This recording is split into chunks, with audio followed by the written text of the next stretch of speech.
Dame in gospodje, ljubitelice in ljubitelji nogometa, lepo pozdravljeni in dobrodošli v naši družbi. Sliko smo v Cerkljah na Gorenjskem, kjer je pred nami na sporedu tekma prvega kroga.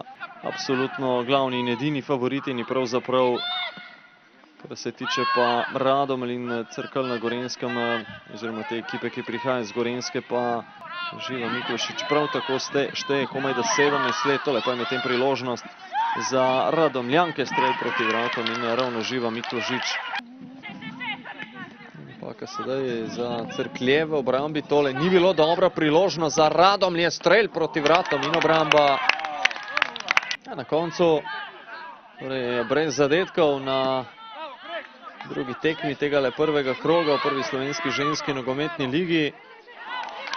Se je prvi polčas končal brez zadetkov, tudi Cerklje so imele neke svoje trenutke, bile so oziroma znašle so se enkrat v situaciji za zadetek. Tole med tem priložnost za Radomlje, vratnica oziroma prečka pa je preprečila vodstvo rumeno-črni zasedbi, pa takoj na drugi strani proti napad za Cerklje.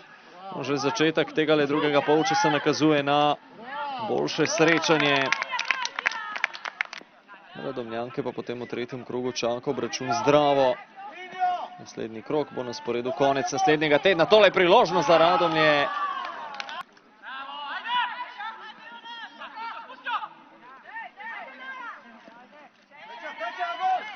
No, priložnost za Radomljanke, strelj proti vratom, pa še ena obramba.